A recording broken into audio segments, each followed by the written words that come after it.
What's up, and welcome back to the last form tutorial before we move on to form validation. In this tutorial we are going to go over the last few form elements that we haven't touched yet. I'm going to show you how to use jump menus, file fields, and hidden fields, and also text areas and field sets. I know that sounds like a lot, but I think that you guys will be able to keep up. So first off, let's talk a little bit about some organization. Field sets are think of it like a box that you wrap around different groups of input objects. So say you have a group of text fields, or a group of radio buttons with a menu inside of it and some more text fields, and you want to wrap that in a field set because it's going to tell you, okay, this is where you put your address, this is where you put your school information. So let's build one, and then you'll see what I'm talking about. Alright, so we're going to click on field set over here. I just clicked on field set in the insert group, and I'm going to call this file because we're getting ready to input a file in a second. So what you can see is it created a field set tag and a legend tag. So I'm going to save that, and I'm going to go over here and I'm going to click on text area. And what a text area is, actually I take that back. I'm going to click on file field. And what a file field is whenever you're like making a photo gallery, or like uploading a what do you call it? You're uploading something to Facebook, where an album. You're going to make an album in Facebook, and you got to upload your files. Well, the way you do that is to insert the file using a file field. So let's call this one picture, and let's just leave the size alone. It doesn't really matter that much for this particular example, and we're going to say OK. And with that little bit of all we really typed there was picture. We clicked on file field and typed in picture, and now we have a form item that allows us to upload files. It doesn't have to be a picture.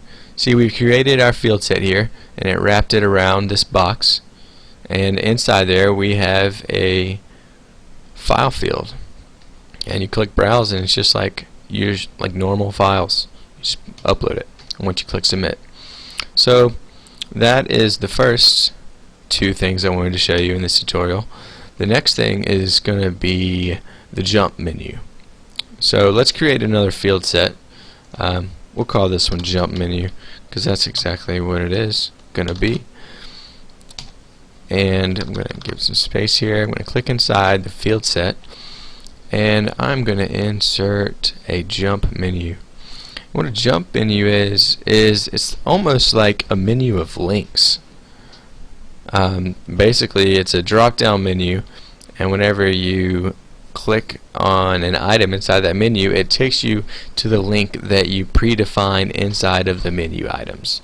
So for example, this item right here, and the first one I'm going to add a couple so we can make some menu items and some jump menus here. Alright, so we have item 1, and I'm going to leave that one.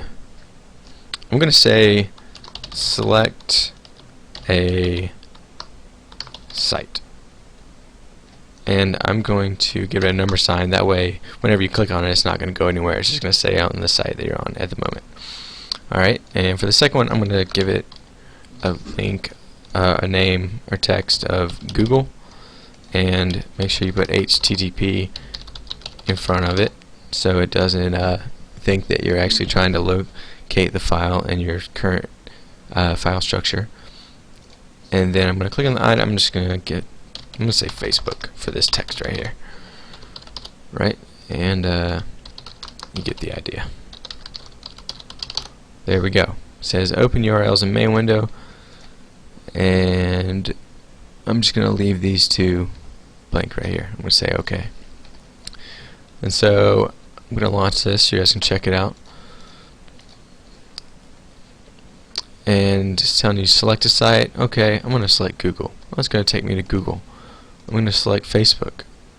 It's going to take me to Facebook. So now we've checked out file fields, we've checked out field sets, and we have also checked out jump menus. And the last thing that we're going to look at before we move on to form validation in the next series of tutorials is we are going to look at the text area. And I know this sort of goes back a little bit. We already made our application in a few tutorials ago where we dealt with text input, and we are about to do the same thing on a little different level.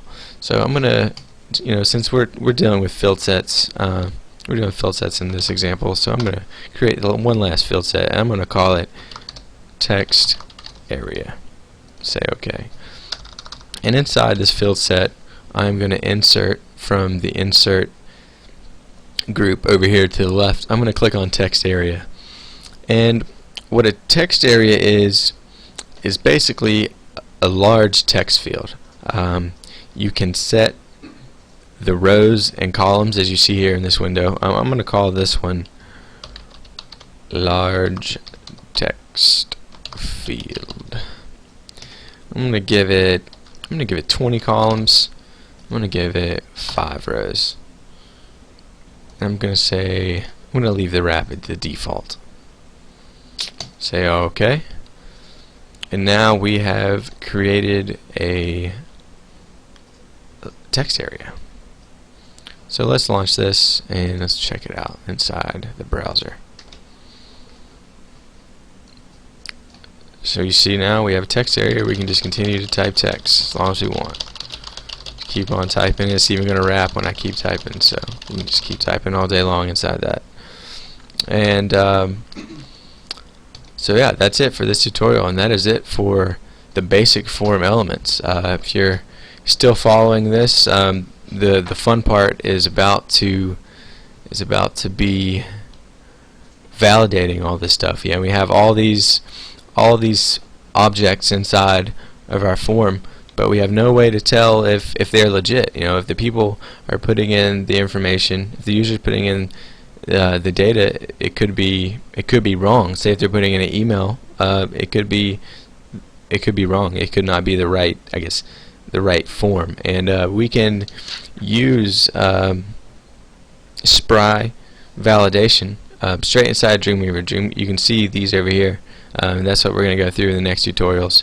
So make sure and stay tuned. Make sure and keep watching. And I hope to see you in the next tutorial. Don't forget to subscribe, and see you in a minute.